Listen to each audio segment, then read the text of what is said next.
So we're talking about thoughts, automatic thoughts versus mindful thinking. So according to National Science Foundation, an average person has 12,000 to 60,000 thoughts in a day. Okay. I'll be one of them. No, no. I mean, it's a big wide range. And yes, we are constantly having different thoughts. Some of them are about the past, some about the future, and some of them are in the present moment also. But according to the scientists, they say that 80% of these thoughts are negative, they are not positive, and 95% are the repetitive thoughts. And repetitive thoughts are the thoughts that create problems for us. Okay, those are the ones that take us away from being in the present moment, and those are the ones that cause us anxiety, take us into depression, because Yeah, right. yeah. So let us see how what this whole phenomena is about thoughts, and also we'll talk about feelings and behavior, not just thoughts and the connections.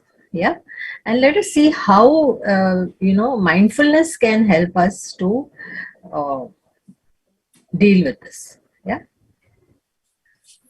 So first thing we let us look at is thoughts versus thinking. Okay.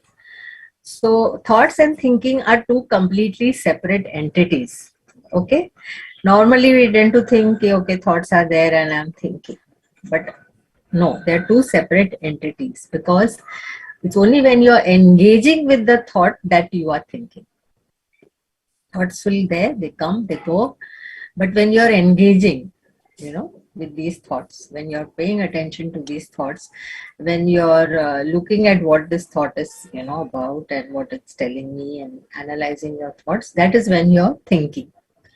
So you can't control the thoughts that come into your head, into your brain, into your mind, but you can choose what to think. So you can say, okay, now, at the moment I don't want to give any value to these thoughts. Okay, they are there, but at the moment, let me come back to the means right now, let me come back to the present moment. So you are not engaging those thoughts. Okay.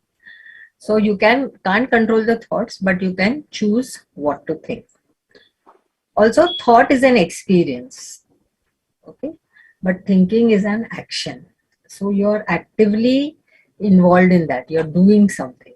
It's engaging you. And mindfulness is about observing a train of thought. Okay. So let us look at some examples of automatic thought. Overgeneralization is one type of automatic thought. For example, if I'm unable to finish that assignment on time, I never do things right. So sometimes we just tend to think that if I'm doing one thing wrong, then I will do everything else that is wrong. So I overgeneralize, not just generalize. Then we might also be often using should and must in our vocabulary. So I keep telling myself, I should not get angry. I should not get angry. Or I keep saying people must be nice to me all the time. Okay. So these are automatic thoughts. Okay. And we need to again look at why and where these thoughts come from if we want to reduce these kind of thoughts. Then there is the if only trap.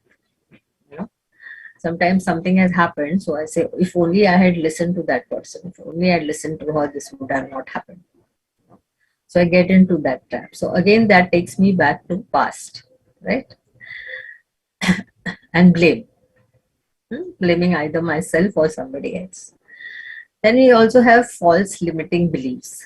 Okay, like supposing I'm not very good at numbers, so I'll keep thinking I don't have a head for numbers, and maths is not my cup of tea. Okay, so it's a limiting belief. It's not as if simple maths is anybody's cup of tea. We are not talking about complicated things. So we limit ourselves by our beliefs. Okay. Now in your notes, there are listed many types of automatic thoughts which you can go through, and you will see the examples for yourself in your own life. Okay. A little later, we'll also do an exercise, in being able to identify these thoughts and, see how we can change them, or we can replace these automatic thoughts by more, and negative thoughts if they are negative, to more positive thinking. Yeah. So the first thing is, how do I know whether they are automatic thoughts? How do I know what kind of thoughts? So you have to be aware. So awareness of my thoughts. Can I be aware? So I can ask myself. Ma'am I sorry to interrupt, इसके notes अभी आप भेजेंगे ना?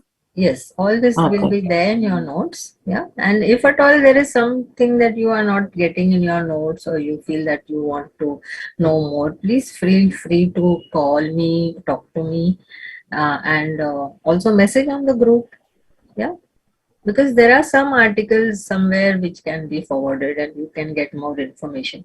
See, I also don't want to flood you all with too much of reading material, because then people don't read. Okay, people don't have that much time. Everybody is busy. Everybody has got their own jobs and work and things like that. So I am not wanting to flood you all with information. I try to make the information concise and put it into the notes. But sometimes there may be people who want to know more about a particular thing. Feel free to check on me, and I can send you an article or something from where I've drawn that information from. Okay. Okay, thanks. Yeah. So awareness of thoughts. So if I ask myself, am I jumping to conclusions? Like supposing I come across somebody whom I know, but that person just ignores me and walks on. So I might tend to think, what has happened? Is she annoyed with me? Does she not like me? So these are the thoughts that might come in, and these are negative thoughts. Or am I discounting myself totally just because I failed in one thing? So supposing I am, not successful in one thing which I have been trying to do, then I probably may not, see that I can do better in some other thing. So I discount myself. So ask yourself sometimes, if that is happening, ask yourself, and this makes you aware of your train of thoughts. Am I concentrating on my weakness? Am I judging myself? Am I expecting perfection? Like for me, this question came up, when I am repeatedly trying to concise the material, to share with you all the notes. I don't want to miss out on the things that are important. So I'll keep going over those notes again and again and attempt to perfect them. Then I tell myself, no, it doesn't make sense. It's not worth it. Perfection is not there in anybody. Or even when I'm doing my slides, I'll go over the slides again and keep changing some things here or there. Oh, this picture is not fitting, this is not happening. So, but yeah, I mean, we must strive to do things well. But if we are, all the time feeling nahi, perfect hi hona chahiye, then we will be stressing ourselves out. So that is important to remember. Ma'am, Yeah. one can strive for perfection. Perfect तो कुछ नहीं होता है. हाँ. जो मेरे लिए perfect होगा दूसरे के लिए नहीं होगा. It depends on the choice what everyone is choosing. तो मगर हमें क्योंकि success या the best creation comes out of striving to be giving your best and striving to be perfect. Correct. You're right. Yeah, there's no harm in striving to be perfect. I'm not saying that is the problem. Going The problem crazy is, about it or the going problem too is when much. you stress yourself out and feel that I keep have to keep on making things better, and only then it will be okay. There can never be a point of perfection, because there'll always be something that might get missed out, or something that you might overlook, or things like that. So accept. You have to accept. We're saying non-judgment. And सामने वाले को नहीं पता चलेगा आप किस पे miss out कर रहे हो. वो आपको पता चलेगा कि क्योंकि आप एक गोल अचीव करने के लिए या अपना प्रोजेक्ट कंप्लीट करने के लिए क्रिएट कर रहे हो कुछ, तो आपको पता है कि आपने ये चीज अगर ऐसे घुमा दी होती तो और अच्छी होती. दूसरे को नहीं पता होगा, वो तो उसको भी अच्छा कह देगा. So am I being prejudiced towards this person? So ma'am, Netra here. Yeah. I had two things to ask. Is this very much related to? This seems like very much related to CBT. cognitive behavioral therapy. See, all the therapies, they have a Yeah. basic something which they draw from, right? Yeah. Yeah. Yeah. So even if you look at REBT, it draws from rational thinking, right? Yeah. Same thing is here. So now we are talking about the basics. We are not talking about therapy over here. Yeah. Yeah, So yeah. Cognitive distortions are there, no? 10 correct. cognitive distortions. They Yeah. are exactly the same things which you are talking about right now. Okay. And one more thing I just wanted to ask you about the thinking you. Netra, can we keep the questions for the end? Okay, Yeah. okay. Yeah. So the keynote attitude to take with your thoughts is gentle interest and curiosity. So ask yourself, where is this coming from? When something thought comes and you feel कि नहीं it negative है, तो ask yourself, where is this coming from? Where is this thought coming from? And be gentle with yourself. We tend to kind of be harsh with ourselves. Oh, I'm always like that. Nobody is always the same. No, as we are human beings, we are dynamic in nature, and we keep growing every day, every moment. And so you're not static being. You're not a static being, right? So it's important to give yourself space, give yourself, some kindness, compassion. We'll be talking about those things also. And with interest and curiosity, inquire into why this is there. It's only when you know the why that you can make changes. That is, if you want to. Okay. So first we talked about thoughts. Now let's look at what feelings. So thoughts and feelings are very closely connected. They enter, entwined. And many people ask, which comes first? Thought comes first, feeling comes first. So it's like the chicken and egg story. But generally, feelings flow from thoughts. But then our thoughts again are influenced by our feelings. So it's like not like, one thing. So it keeps going around in circles. Now, what happens is all our feelings are accompanied by some bodily sensation. So how can I be aware of my feelings? So people ask, uh, कैसे पता चलेगा मुझे कि मुझे ये feeling हो रही है, वो फीलिंग हो रही है? तो we have to remember that there are some bodily sensations that accompany our feelings. It's not general so much to everybody, but some things are common. Like supposing if you experience a tightness in the chest, so you might be feeling anxious, or sometimes you feel कि नहीं, butterflies in the stomach, so that also may be anxiety. Some people have tell me that if they are anxious, they have to keep going to the toilet every time. Okay, so these are body sensations. When I experience a tightness in my jaw or my fists, some people clench their fists, then it may be my body is telling me now you're getting angry. Okay, so if I want to jump and shout and and with joy, I can know now I'm feeling happy about something that's happened. Okay. So when there's a discomfort in the stomach, it may be a warning of some uncertainty. Supposing I'm awaiting a report or I'm awaiting a diagnosis. So there will be a feeling in the stomach, this uncertain feeling. What is going to be the report? क्या होने वाला है? That kind of a feeling. Sometimes I may freeze on the spot. I cannot move or I cannot continue speaking. I have to take a support or something like that. Then I know that it is some anxiety, some fear that is taking over me. Pooja, this will be there in your notes.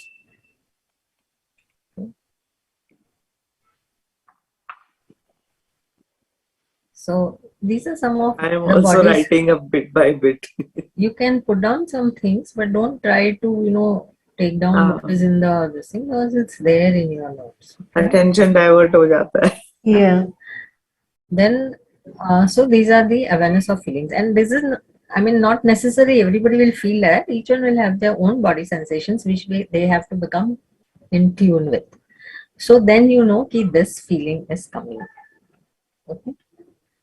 So that is awareness. So how do I become aware of what I'm thinking? How do I become aware of what I'm feeling? So there are three categories of awareness. So first of all is what am I thinking? What am I thinking? What am I feeling? And finally, what am I doing? Then we also know that there is a connection between any event or anything that has happened, and then that I will have thoughts about it. There will be some beliefs that will act and will be part of these thoughts, and this will result in some feelings. Okay, and then finally, my behavior will follow. Like supposing, let's take an example. I am coming out of the lift, and I am faced with somebody whom I don't like very much. Okay, so now I have and that thought comes to my mind. Then I don't know whether to say hello to this person or just to ignore this person. So my feelings will determine. If they're very strong, I strongly don't like this person, I might also just ignore the person. But if it's not such a strong feeling, I might just say a very weak hello, or or give a very weak smile or something. So everything depends on my thought and feeling. My behavior is controlled by both my thoughts and feelings. And then also it's a cycle, as I said, one influences the other. So my thoughts create my feelings, then my feelings lead to behavior, and this behavior reinforces certain thoughts about myself, and I may continue in this cycle. So I need to understand, if when I said you inquire with curiosity. So inquire about this process that happens within yourself. What are your patterns? Become aware of your patterns in this kind of a process. That becomes important for you to know who you are. That is when we want to make any change in our behavior. That is being mindful about your process, thinking, feeling, behavior process. Okay. So how do I inquire? So generally, when you want to know something about something, you'll observe. Some of you as counselors have also observed other counselors as they're doing counseling, as they've been doing counseling. So you observe. Now here we are saying, when you can be a witness of your thoughts, feelings, actions, and the core, that is when the core of your being is alive, and you're observing it all without judgment. So you are the observer over here of what is happening to you. Okay. People enjoy mindfulness because it allows them to rest in this deeper, ever present dimension of themselves with a sense of being. Okay. The sense of presence, heartfulness, mindfulness, and restful observation. In this inner space, you aren't thrown around quite so easily by life's ups and downs. That means you're not pushed to be taking action. You're not pushed to be doing something. You're first observing, you're first seeing what is actually happening. Okay? And you are taking a pause before you take an action. When you are observing, it gives you that space. So this brings greater freedom and a deeper connection with yourself. You know yourself better. You know that, okay, now this is happening to me. Maybe I have this choice, maybe I have that choice. So what choice I want to make? So that is when your observer is strong and it's giving you feedback about yourself, what you're feeling, what you're thinking, what you might be about to do, and whether you should do it. Yeah. So often thoughts crowd our mind. There are many things which crowd our mind, especially when we are in distress. And Nisarga Datta is a spiritual guru. Many people swear by him. And he has said that the mind creates the abyss and the heart crosses it.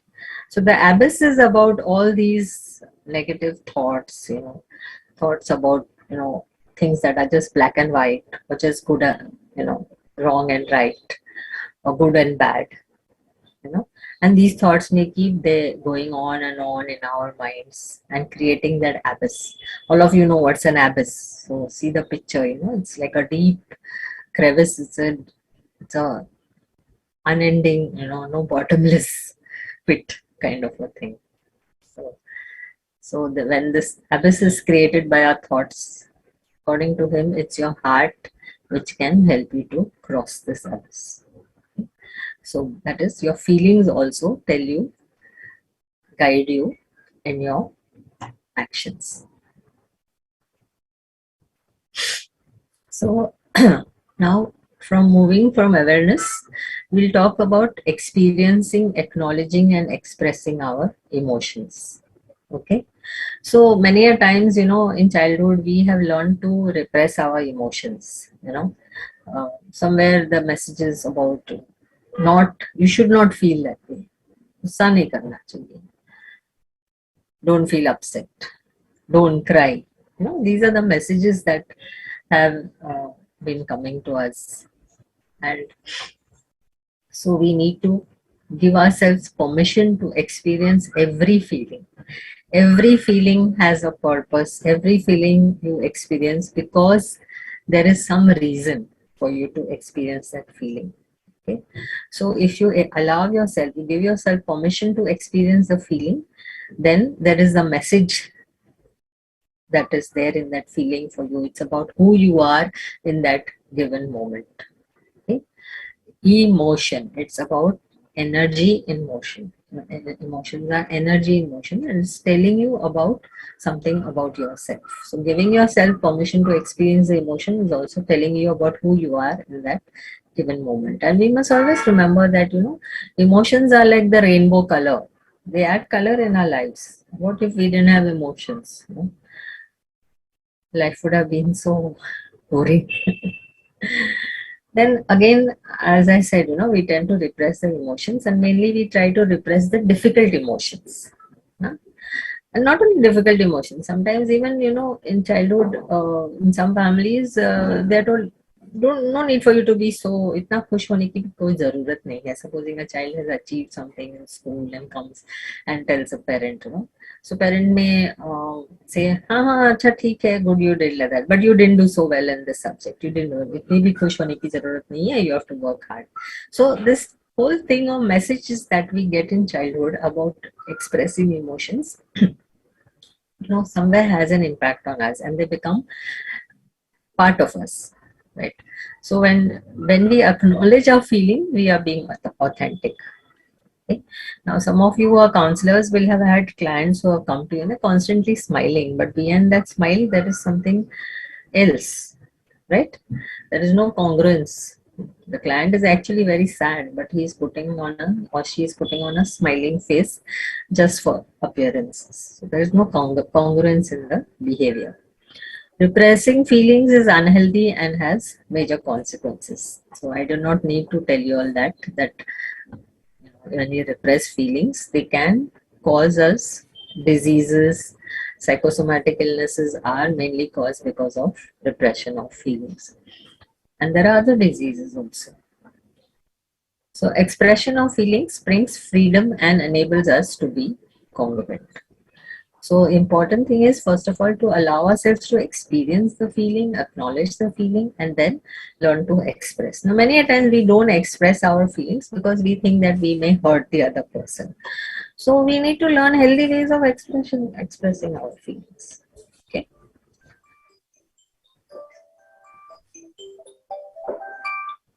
Mindfulness enables transformation. So when we are mindful, then we can make the changes. So transformation can take place. So Viktor Frankl has said, when we are unable to change a situation, we are challenged to change ourselves. Right?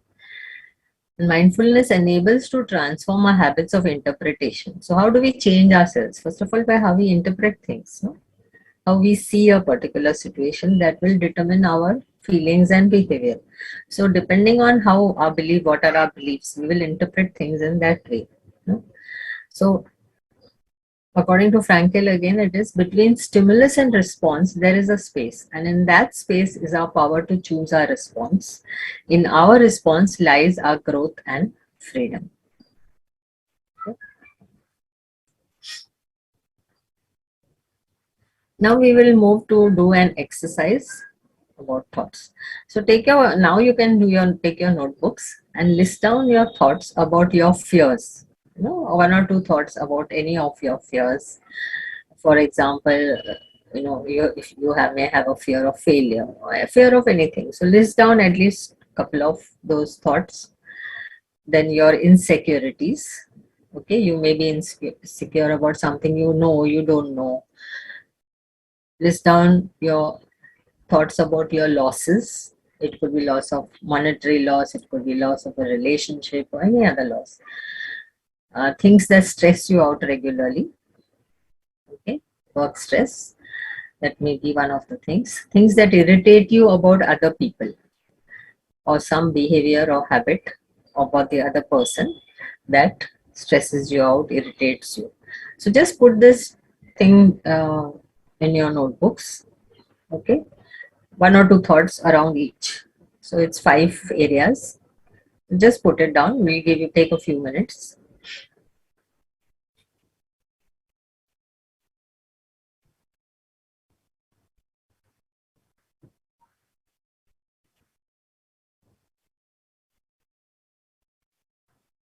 Leonie, what is the meaning of insecure about your skills? Supposing you feel that there is something that you're not good at, so you might not be secure about that. You're not confident about it. So that would be just an example. You could be insecure about anything. You could be insecure about a relationship. You could be insecure about your job. You could be insecure about the income that you're getting. So these are our insecurities. What causes you to feel discomfort, stress? These are insecurities. So they cause a lot of negative thinking for us. So put down those thoughts. Okay, thank you. And just 2 thoughts about each area. You can later sit and do this at a peaceful time, and you can write down as many thoughts about each area as you want. But just now for this exercise, you just put 2 thoughts. Okay.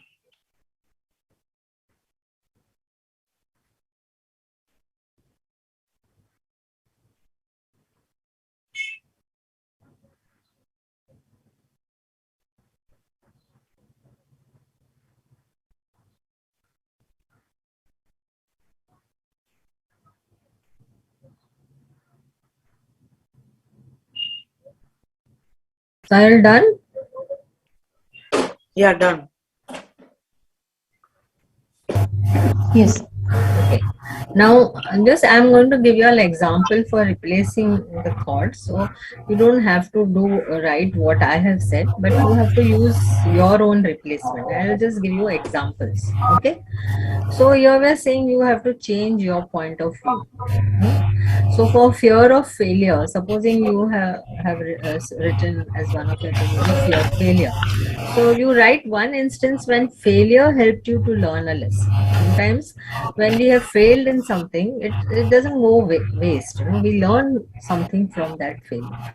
So you can write. So similarly, choose one of your thoughts which you have put down and just rewrite. Let me just go through all and then you rewrite. Yeah, then we'll take a few minutes to rewrite. So if you're insecure about your skills, write about how much you improved since you started. If you have lost a relationship, think about the nice time that you had together when you were in the relationship. If you stress about work, write how your work is serving other people. And if you don't like your co-worker's behavior, write one positive thing about that person, him or her. So take your thoughts now, each one. We will not discuss these right now, but when we are sharing, you could share later. So each thought, just replace it with something positive. So change your way of looking at that thought, change the thought, replace the thought. Take another few minutes to do this.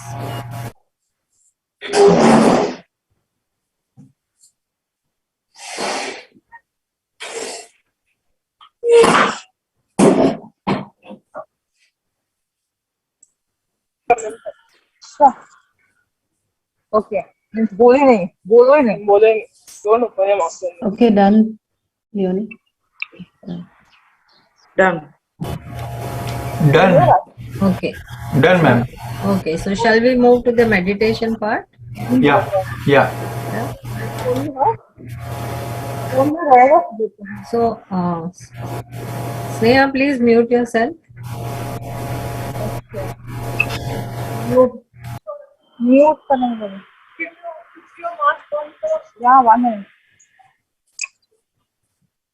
So movement meditation, there are different kinds of movement meditation that can be done. Today I've sent you all the video for, it's a yoga meditation, again 35 minutes or something like that. Okay, but movements you can just do general mindful movements. So in your notes also there is something, some pictorial movements are given in that, how you can do. Dancing can be also a movement meditation. I will send you a very cute video of one little girl, and she's dancing, and you can see how she's so lost in that. So I will send it to you all a little later, so that you're not distracted. Now you finish with your yoga thing, and I'll send that. So before you all join in, look at that also, so that we will talk about it. And then some of you have already started doing walking meditation. So walking also can be a meditation, mindfully walking.